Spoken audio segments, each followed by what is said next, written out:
benvenuti alla TG Sicilia. Le principali notizie. Indignazione e solidarietà a Licata dopo la grave intimidazione al deputato regionale del Movimento 5 Stelle Angelo Cambiano. Colpi di pistola contro la vetrata della sua segreteria politica. Il parlamentare ringrazia tutti per la vicinanza. Si spara anche a Catania, bucati dai colpi d'arma da fuoco i cartelli di divieto d'accesso alle auto nella zona delle Salette a San Cristoforo, il quartiere che il Viminale ha indicato tra le 7 zone più a rischio d'Italia.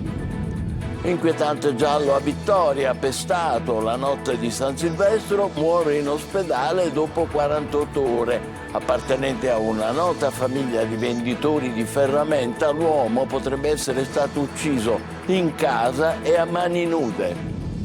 Ancora vacanze a Palermo per i boss mafiosi ergastolani, considerati detenuti modello. Ora in permesso premio c'è pure Salvatore Rotolo, assassino nel 1982 del coraggioso medico Paolo Giaccone. A Catania, cimitero di nuovo nell'abbandono, da oltre un mese rubinetti a secco in tutte le cappelle delle confraternite e la fitta vegetazione copre lapidi, croci e tombe. Agrigento diventa un palcoscenico a cielo aperto per celebrare Pirandello e la regina Margherita, spettacolo itinerante nel cuore della capitale italiana della cultura. Laura Pausini, protagonista del Tour dei Record, 2 anni di concerti in giro per il mondo, da Madrid a Los Angeles a Parigi, con 500.000 di spettatori. Ultima trionfale tappa, Messina. Calcio, in Serie B, rivoluzione in casa Palermo, pronto Carlo Osti al posto del direttore sportivo De Santis. In Serie C, Catania e Trapani al lavoro per il primo impegno del 25. A Messina il neopresidente Alaimo incontra la squadra, priorità al mercato e annuncio del nuovo direttore sportivo Domenico Roma.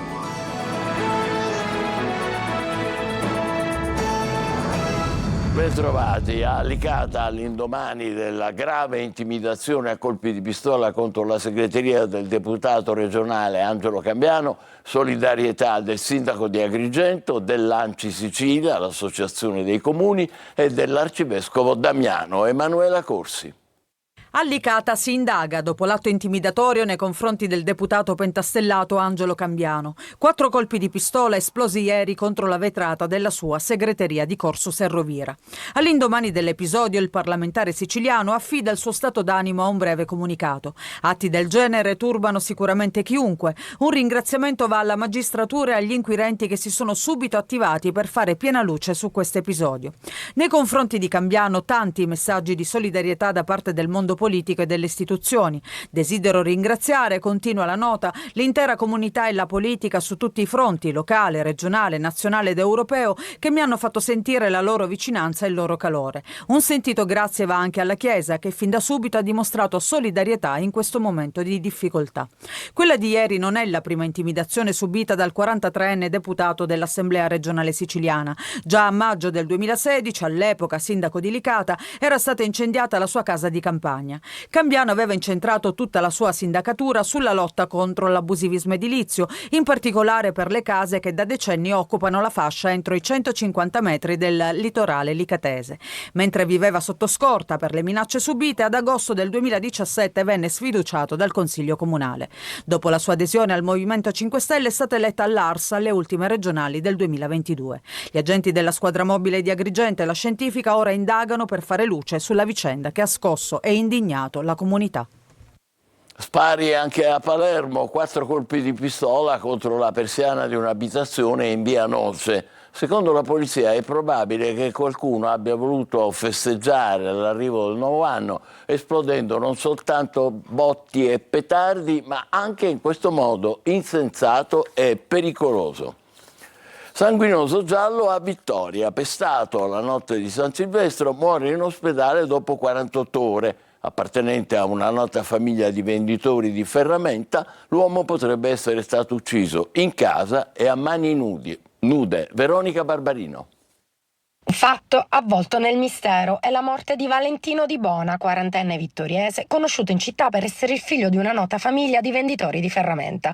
Lasciato il 31 dicembre davanti all'ospedale Guzzardi, sul corpo dell'uomo sarebbero stati riscontrati segni di violenza, tra cui la rottura della milza, tanto da richiedere un delicato intervento chirurgico. I sanitari hanno tentato il possibile, ma non c'è stato nulla da fare e Di Bona è spirato ieri pomeriggio. Stando alle prime ipotesi, l'episodio, che ora si è trasformato in un omicidio, potrebbe essere avvenuto in ambito familiare e a mani nude. Pare che nulla sia accaduto all'esterno. Le indagini sono condotte dalla polizia. Gli inquirenti hanno sentito i familiari e alcune persone vicine alla vittima. Si visionano anche le immagini delle telecamere situate sia nella zona dell'ospedale che nelle strade che potrebbero essere interessate. La salma è adesso a disposizione dell'autorità giudiziaria per l'autopsia e gli accertamenti del caso. L'uomo lascia moglie e figli. Catania, San Cristoforo si spara anche per dire no alla piazza pedonalizzata, minacce al consigliere comunale che l'ha voluta per il Viminale, il quartiere di Catania, tra le aree più a rischio del paese. Luca Ciliberti. Perché stanno facendo crack, io non Qua che fanno la sera? Perché è tutto distrutto? Ma perché qui hanno vandalizzato tutto e poi vengono drogati, dormono lì, si drogano. Polizia non se ne vede mai? Mai, c'è stato un periodo che rubavano e tutte le borse che rubavano tutti i turisti venivano qua. Uno, facciano un altro, due, non No, se ne sono tutti portati qui. Sono qui dei tavolini da gioco. sono tutti pannelli solari. Il quartiere San Cristoforo a Catania per il Viminale è assimilabile a Scampia, Secondigliano, Rosarno o Rozzano. Da nord a sud 7 aree ad alto rischio dove, come sottolinea il decreto Caivano bis, esistono situazioni di particolare degrado, vulnerabilità sociale e disagio giovanile. Per questo motivo arriveranno dal governo Meloni a Catania 180 milioni di euro per il risanamento. Qui oggi anche la pedonalizzazione di una piazza, diventata deposito di carcasse di auto e ricettacolo di spazzatura, diventa pericolosa. Sì, è successa una rivolta a causa della chiusura della piazza Don Innocenzo Bonomo. Qua ci sono dei segnali che possiamo vedere che non è gradita questa pedonalizzazione. Questi cosa sono? E penso che questi qui sono praticamente i colpi di arma da fuoco, sicuramente, no? Quindi un messaggio chiarissimo. Sì, ma un messaggio sicuramente chiarissimo, un messaggio che comunque non mi faccio intimorire. No. Cavolo fare una bambinopoli, che viene distrutta magari, è giusto. se ne mettere un custode. Ma il passaggio deve essere libero, perché guardi, di ultima scansa, i pompieri come girano in questi travessi, l'autoambulanza, e se c'è un inseguimento, i carrozzi se non hanno comodo, la polizia resta bloccata qua. Pensici in queste cose, gioia. Qui ci sono dei cancelletti e già comunque sono stati già rimossi, quei due sono rimasti, qui già sono spariti, poi praticamente abbiamo pure queste fioriere, sono stati tutti quanti vandalizzati. Un romeno di 35 anni è stato arrestato dai carabinieri di Ragusa per l'omicidio di Giuseppe Barone, il 79enne brutalmente assassinato la notte tra il 25 e il 26 dicembre di 3 anni fa. Tonino De Mana. Un 35enne romeno è stato arrestato dai carabinieri per l'omicidio di Giuseppe Barone, 79 anni, commesso ad Ispica nella notte tra il 25 e il 26 dicembre 2022. L'indagine, coordinata dalla Procura di Ragusa, ha permesso di notificare un mandato d'arresto europeo nei confronti del romeno, indagato in concorso con altri 2 connazionali per omicidio, rapina aggravata e uccisione di animali. La vittima era stata dapprima immobilizzata su una sedia e colpita ripetutamente con calci e pugni e con un corpo contundente al capo, per poi essere abbandonata agonizzante in camera da letto. L'indagato è anche ritenuto responsabile dell'uccisione con l'aggravante della crudeltà di un pappagallo tenuto dalla vittima nella stessa abitazione, avendo decapitato l'animale con il fine di indurre Barone a rivelare il luogo dove custodiva gli oggetti di valore. Già avviate le procedure per l'estradizione in Italia. Uscita per fare una passeggiata a Castelbuono, vicino a Palermo, una donna di 77 anni è stata trovata morta in un bosco dopo ore di ricerche seguite all'allarme lanciato dalla figlia. La Procura di Termini Imerese ha disposto l'autopsia. Ancora vacanze a Palermo per i boss mafiosi ergastolani premiati dai tribunali perché ritenuti detenuti modello. Vacanze nel capoluogo anche per Salvatore Rotolo, che ha assassinato il coraggioso medico Paolo Giaccone. Marco Gullà. Natale a Palermo. No, non è il titolo di un nuovo cinepanettone, bensì, in sintesi, dove hanno trascorso le vacanze natalizie alcuni spietati killer mafiosi ed ergastolani. Da Raffaele Galatolo, boss dell'Acquasanta, a Salvatore Rotolo, 68 anni, killer del professore Paolo Giaccone, medico legale del Policlinico di Palermo. Rotolo, ergastolano, ha ottenuto un permesso premio dal giudice di sorveglianza di Livorno e ha trascorso una settimana a Palermo, dal 22 al 29 dicembre. L'assassinio di Giaccone avvenne l'11 agosto 1982. Rotolo fu condannato all'ergastolo al primo maxi processo per questo e altri omicidi e sta scontando la pena nel carcere di Porto Azzurro. Il giudice di sorveglianza di Livorno ricorda nel suo provvedimento che dal 2019 anche i mafiosi irriducibili possono comunque essere ammessi ai benefici penitenziari. E allora ecco le vacanze a Palermo. Sentire che il killer di mio padre ha avuto un permesso premio mi inquieta, mi amareggia, dice Milly Giaccone, la figlia del medico legale ucciso, anche se è una notizia che non mi sorprende. Le vacanze dell'altro boss premiato, Raffaele Galatolo, invece termineranno domani, ma non è la prima volta che il fedelissimo di Totò Riina torna nel capoluogo. Del resto è stato definito dal Tribunale di sorveglianza di Napoli detenuto modello. I carabinieri hanno salvato i 2 bambini di 5 e 7 anni che a San Cipirello, vicino a Palermo, avevano provocato un incendio in casa sparando petardi vicino a vecchi materassi che hanno preso fuoco. I genitori e i vicini hanno subito tentato di spegnere le fiamme, poco dopo definitivamente domate dai vigili del fuoco.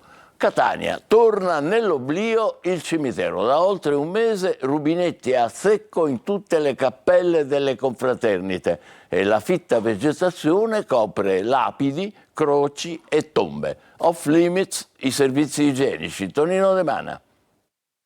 A distanza di 2 mesi dalla commemorazione dei defunti, dove avevamo documentato un'apparente normalità, probabilmente di facciata, torna nell'oblio il cimitero di Catania che sale alla ribalta della cronaca per la mancanza d'acqua in tutte le cappelle delle confraternite e in gran parte delle fontane sparse nel Camposanto. Disagi anche per chi lavora, gli impiegati delle confraternite sono costretti a fare la spola prelevando l'acqua dalle rarissime fontanelle rimaste in funzione. Rubinetti a secco e umore nero per chi si reca in visita al caro estinto, per tutti bidoncini, flaconi e bottiglie di fortuna con il prezioso liquido portato direttamente da casa. Ma mi scusi, l'acqua dove l'ha presa? A casa, perché è da più di 1 mese e mezzo che manca l'acqua. Io per me, che dopo che sono stata operata alla colonna vertebrale, mi devo caricare di bidoni e bidoncini per far sì di non far mancare l'acqua né a mio figlio né a mio marito, mi sembra una cosa un po' assurda. 84 ne. È una fatica portare bidoni. Che potevamo fare? La polizia lo sa perché c'era qua. E poi mi hanno fatto la pipì proprio dentro la porta così. Meglio stendere un velo pietoso per i servizi igienici, alcuni chiusi, altri inguardabili. Per ovvi motivi, che certamente comprenderete, vi proponiamo le immagini, ma da lontano. I bagni sono sporchissimi, a prescindere dell'acqua o senza acqua.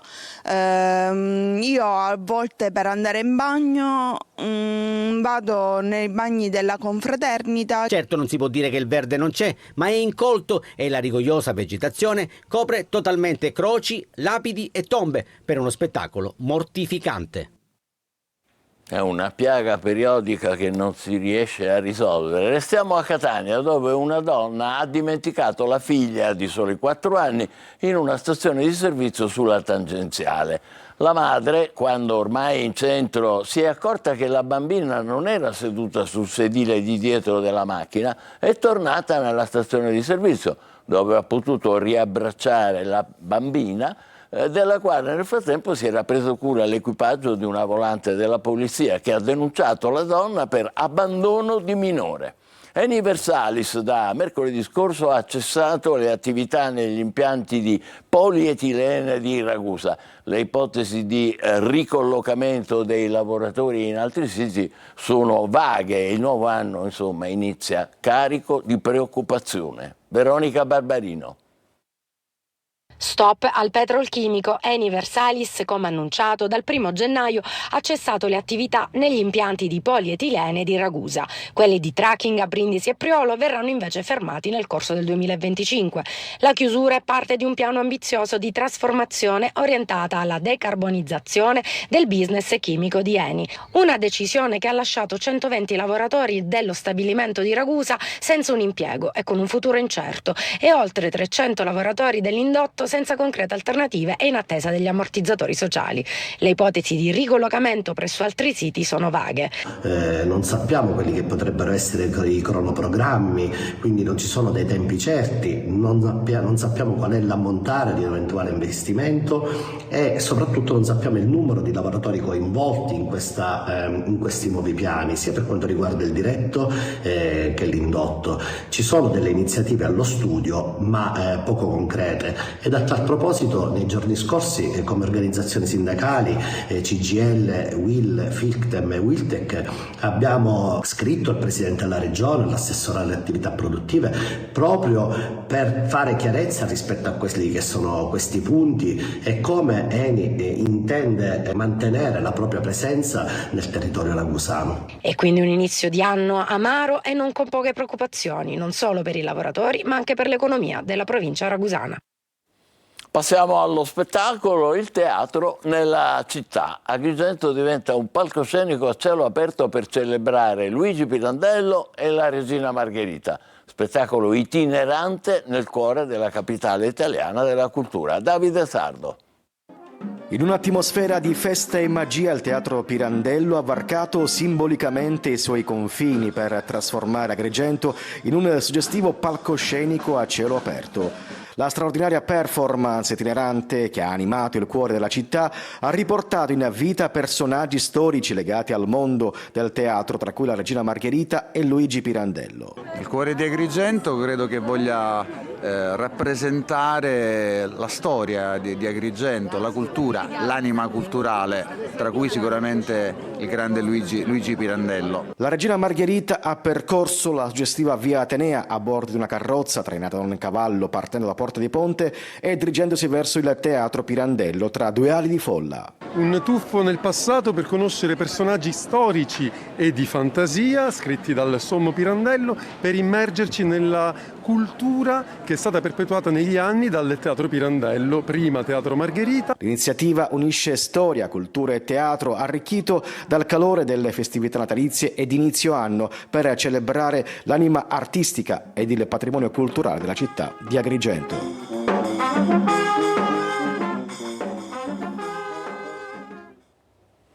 Dopo 80 show in tutto il mondo si è concluso a Messina il Laura Pausini World Tour, diventata per l'artista italiana più premiata al mondo la tournée dei record, con oltre 500.000 spettatori e quasi 100.000 chilometri percorsi. Desiree Ferlito.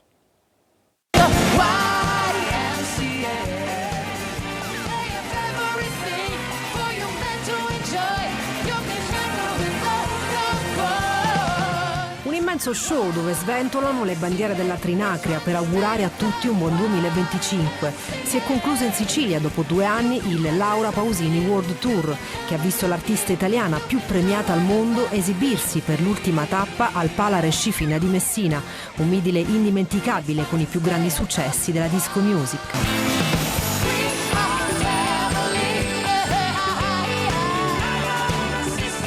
Un tour dai record con oltre 500.000 presenze in 80 show in tutto il mondo, un dato che la incorona l'artista femminile più performante del nostro paese a livello mondiale.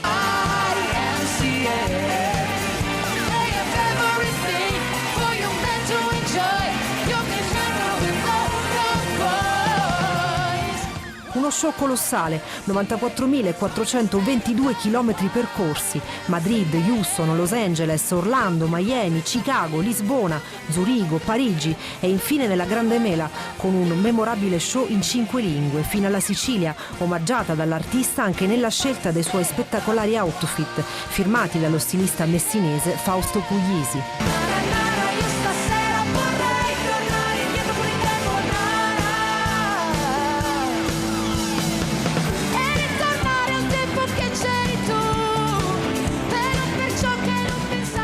Sono grata per tutto ciò che questi 2 anni mi hanno regalato, ha commentato la Pausini dal palco di Messina, scrivendo un'altra pagina della storia della musica italiana, con il pubblico siciliano in delirio. E visto che ogni lassata è pesta, fate l'amore stanotte!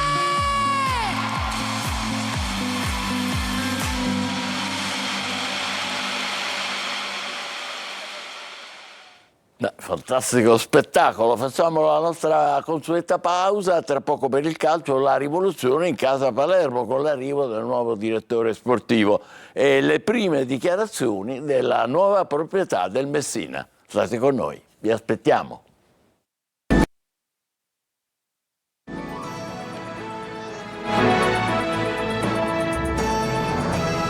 Al calcio, rivoluzione in casa Palermo, via il DS De Santis, arriva Carlo Osti, fiducia a tempo per Dionisi. In Serie C, Catania e Trapani si preparano per il primo impegno del 2025. Marco Gullà.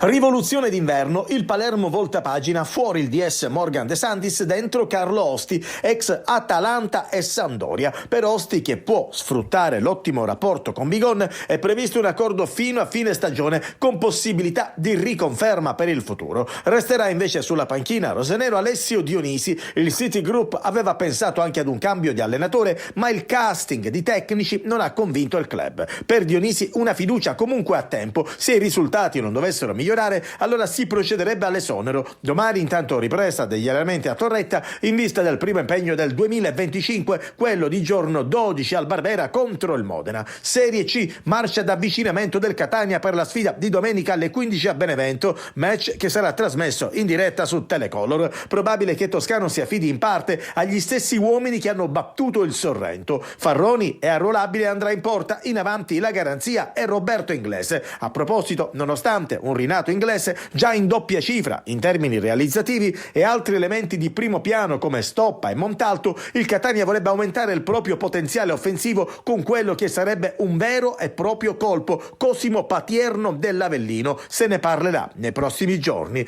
Trapani al lavoro per la trasferta di lunedì a Picerno, ma si pensa anche al mercato, da Marco Toscano dell'Avellino a Enrico Piovanello della Juve Stabia come possibili innesti per la formazione di Ezio Capuano. Si arriva però anche alle cessioni, con Spini, Udò e Fall come spettatori interessati delle trattative. A Messina, primo contatto questa mattina tra la nuova proprietà e la squadra che prepara la gara contro Cerignola. Priorità al mercato, ha detto il presidente in pettore Stefano Alaimo, che ha annunciato il nuovo direttore sportivo, Francesco Triolo. Le formalità devono ancora essere espletate, ma il Messina ha cambiato proprietà passando per l'80% delle quote al gruppo AAD Invest. Questa mattina il presidente in pectore Stefano Alaimo ha incontrato la squadra, ha parlato con i giocatori presentandosi e presentando la nuova proprietà. Quindi l'incontro veloce con i giornalisti, perché per la prossima settimana è programmata la conferenza stampa con il CEO della società lussemburghese, Doudou Cissé, che arriverà a Messina. Yes, sono venuto qua appunto per parlare con loro, dirgli che abbiamo un unico obiettivo. Siamo arrivati a questo punto, ora ci dobbiamo rimboccare le mani tutti, noi, la proprietà, i giocatori, voi giornalisti, tutti dobbiamo andare tutti verso nello stesso senso, la salvezza. Alaimo ha annunciato anche il ritorno di Domenico Roma come direttore sportivo, mentre sul fronte mercato dopo Mamona stamattina è andato via Manetta con destinazione Picerno. Diversi giocatori che hanno richiesto e che hanno manifestato la volontà di lasciare il Messina, da Lia ad Ortisi, da Petrungaro a Rizzo, necessario quindi operare velocemente sul mercato. È tardi per la partita di domani, dopodomani, ma dalla prossima settimana ci dovrebbe essere qualche arrivo e stiamo forzando i tempi. In tutto questo incombe la partita contro il Cerignola ed il nuovo presidente designato fa appello ai tifosi affinché domenica tornino allo stadio. Abbiamo bisogno di loro.